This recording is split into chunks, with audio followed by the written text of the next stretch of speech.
They most certainly are, and they did it in some style, Ria. Yeah, they brushed aside this Real Madrid team's probably a bit harsh, but they done it with some authority today. They looked like the stronger, more physical, more capable team. They were hungry. They had a tenacity about them all over the park, and they looked like a group. We're here. We're lucky and fortunate to be here to see it. But you can see the way that they're all patting each other on the back, screaming for each other. Loads of leaders on the pitch. There's not just one leader. There's loads of them. From Rudiger, Mendy, Azpilicueta. Then you look at Jorginho, got close this time. But you've got players that are just really pushing people and pulling people about. And this is a group now that, like he said there, they're a strong group with the character is the thing that strikes me immediately when I look at them. Who would have seen this a few months ago, Joe? I know. And you know what? In a couple of weeks where we've seen the ugly side of football, and then for Mason Mount to score the winning goal, he's been at Chelsea since he's 7. He's seen this club win trophies, lose trophies. He would have sat in these stands, you know. For him to be the player to put the finishing touches on what was a top draw performance from back to front. Mendy played his part right the way through. For Mason to wins second balls, always on the front foot, retrieves the ball so well. But he was actually the person who instigated the best attacking place for Chelsea today, in being on the front foot, winning like that ball there, winning it, and then feeding someone else to go and have an opportunity. I think the system really suits him, because we got the 3 centre halves back there, and you've got Rudiger and Christensen either side. They're very aggressive, so they go right into midfield. He's always got Jorginho, who never vacates, and Kante leaves him to go. When he reads it and he sees a ball, he goes and wins it, and then he's just off the shackles, and he was fantastic tonight. He's always been great at breaking the lines. He's so sharp, isn't he? The first goal seems a long while ago now, doesn't it, that Timo Werner... When you're on your own, you jump really early and let it sort of almost fall onto your head and drop in. But you're protecting yourself as well from a knock, as you say. Spot on, Michael.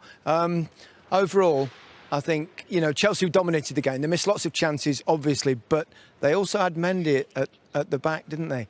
And he made a couple of vital saves at crucial moments, particularly the Benzema one early on, which was before Chelsea had actually scored. Yeah, he was very good tonight, and he's been well protected. But when he's been needed, he makes a save. And that's all we can. Credit to the people who brought him in at the time, because obviously the Kepa situation, it wasn't working, and all great teams need a goalkeeper who's going to pull them out of trouble every now and then. And that's exactly what he does. He gets his body in the right place. He can look a bit unorthodox with the ball at his feet at times. But here, even this one, that's basic save, but he's in the right place. He's comfortable. So when that back 5 or back 4, wherever he plays, gets broached, they know they've got him at the back to make a save. And you know what? He's not like the modern-day goalkeeper that you expect to see nowadays. When you speak about a goalkeeper, the first thing you say is he good with his feet. Well, he's probably worst attributes his feet, but he saves the ball. That's what I want to look. When I look behind me, I want to know a goalkeeper is going to pull me out of the bag. Sometimes a save that you think, actually, that's what we needed. That's what you're here for. And he does the basics very, very well. Every time I've seen him, he's made a save at a crucial moment in the game. Certainly has. Let's hear from the Chelsea boss, Thomas. Well, he didn't get his hands on it last season when he was in charge of PSG, but I wonder if he'll hold it in a few weeks' time when they play against Manchester City for Chelsea. He's done a remarkable job in a very short space of time. Yeah, definitely. I mean, he's come in, as you said, he's hit the ground running. We were talking beforehand, we'd love to be able to have a little bit of insight and get in the training ground and just find out what he's actually done. But he gives a lot of insight. His interviews, don't he? He's very considered. He's also sharp-witted as well. Yeah. He's so impressive when every time he talks to Des, he's on it. Especially, English not being his first language, and I think he's very classy. And when he took the job over, he alluded to Frank giving him a good team. There's a big lineage. The academy's brought players through. He knew he was coming into a stable club in that sense. But what he's done and put his head on the block, he's been top class. How he's took this team and he's got everyone playing for him. And what he said in that interview there, Gary, when he said about positive energy, that's what I see when I look at this Chelsea team now. Positive energy. Always certainly has a lot of energy on the touchline, Michael, doesn't he? He's one of those kind of coaches that gets right into things. The modern day coach, isn't it? I suppose they're the coaches that come on after the game. pat his players on the back. I think the cold shoulder doesn't really work nowadays. I think the manager is part of that team, creating the great group that Azpilicueta mentioned in his interview after. But no, modern day manager, he's tightened things up at the back as well. They look very, very solid.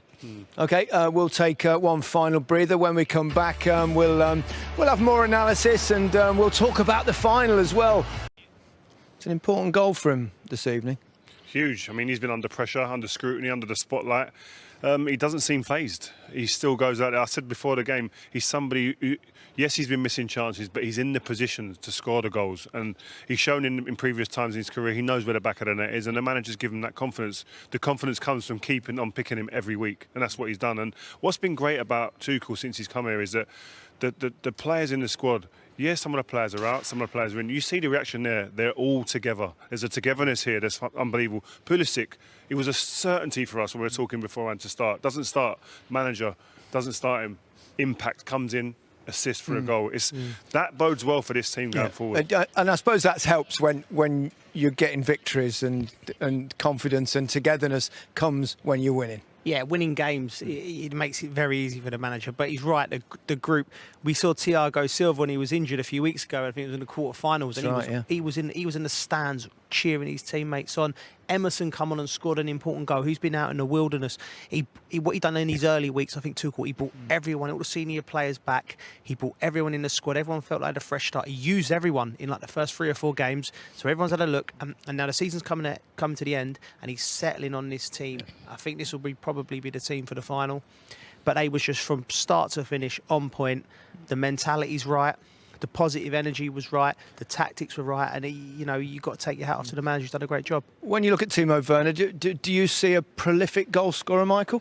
A prolific getter of chances, not a great finisher, but because he gets so many chances, then I think he'll end up scoring a lot of goals. I thought the first one, actually... The one that was disallowed? The one that was disallowed, I thought that was a big chance in terms of I thought he made the wrong run.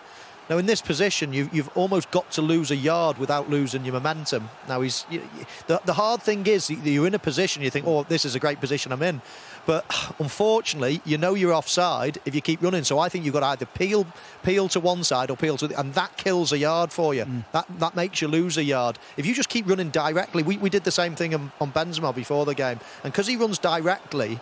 then all of a sudden he stays offside. So if he just peels out the back, the ball still comes to him, but it kills a yard. And you know as a striker that you are offside, don't you? You always know. Exactly. You're looking right across and you can see and you can feel it. And as I say, the temptation of staying in a dangerous position is there. So you don't want to vacate it, but sometimes you've just got to because you're offside. You can see it. And as I say, if you just peel off a little bit, defenders are still running in. There's your yard. There's where you get your yard back, but you're still in a finishing position. It's a big chance. It doesn't appear it because it's offside, but it should have been a goal for him if he wasn't so eager to get into a killer position. I think one of the biggest assets with him and the front players, any of the front players that play, bar probably Giroud, when they win it, the intent then is to really hurt the opposition. They go direct, and it's great when we're here, we can see it, and immediately it's like the trigger.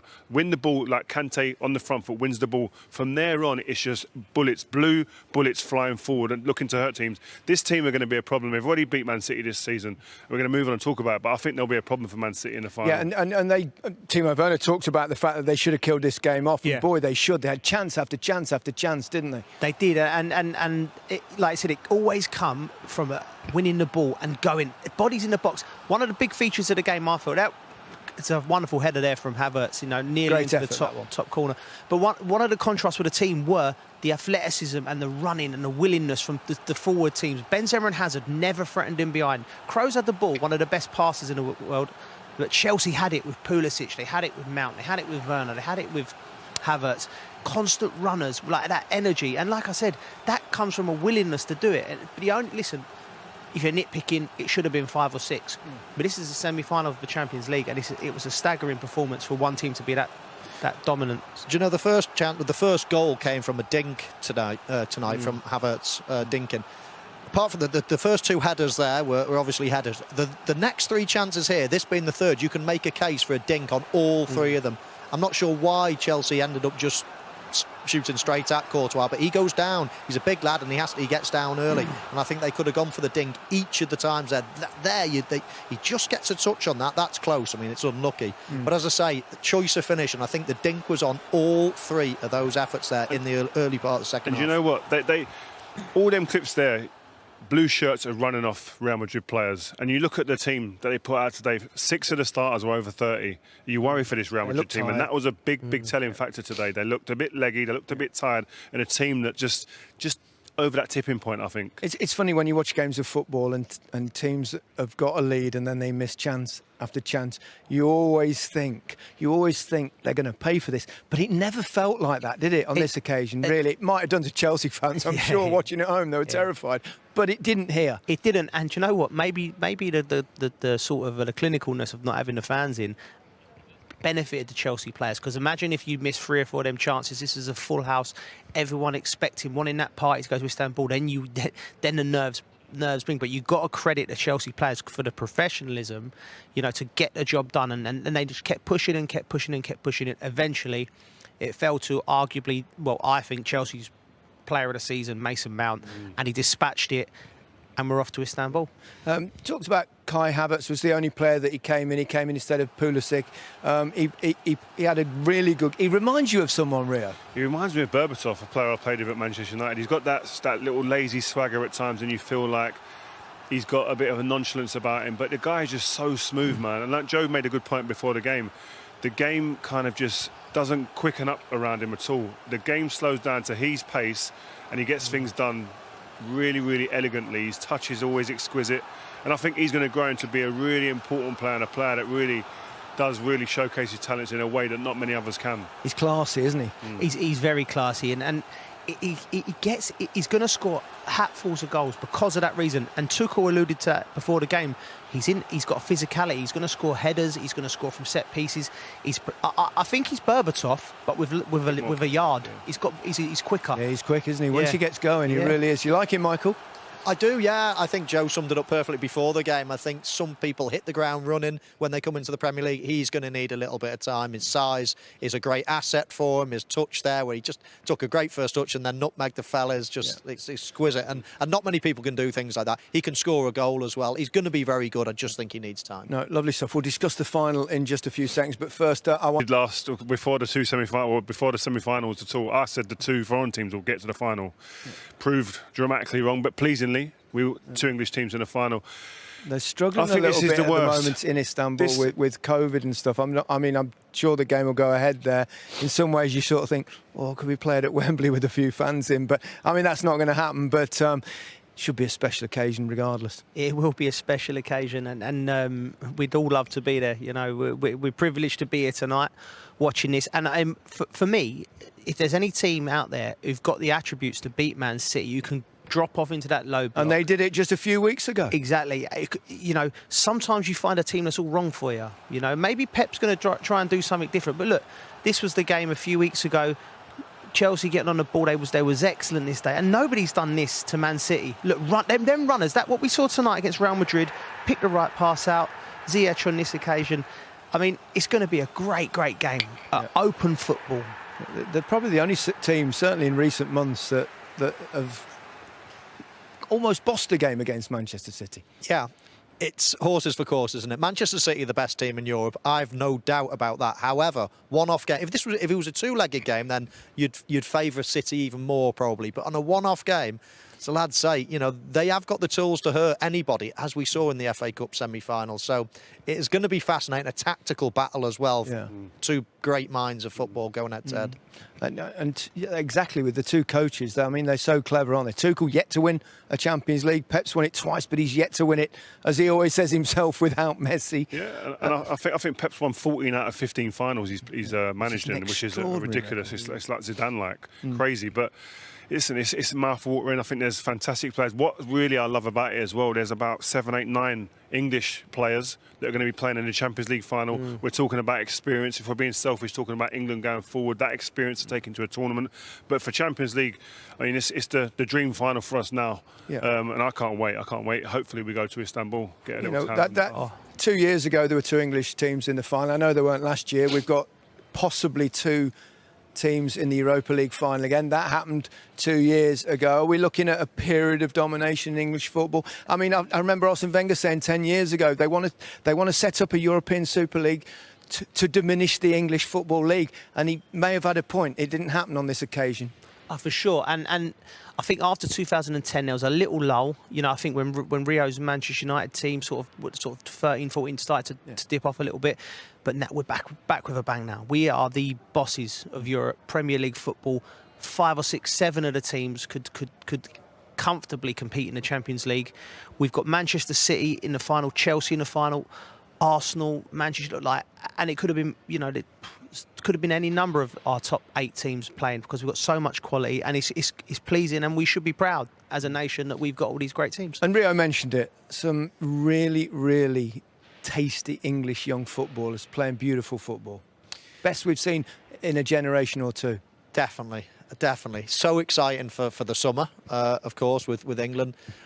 I think Mason Mount is, and Phil Foden for that matter, could be 2 of the best players in the world in the future. I think they're that good. It's so exciting to watch their progress. Up there with Mbappe and Haaland, possibly. Honestly, I think they're gonna get there. Different Certainly Foden. In fact, seeing Mount as well live here, I mean, he's a phenomenal player. But Foden could develop into one of the best players England has ever seen. Do you agree, Rio?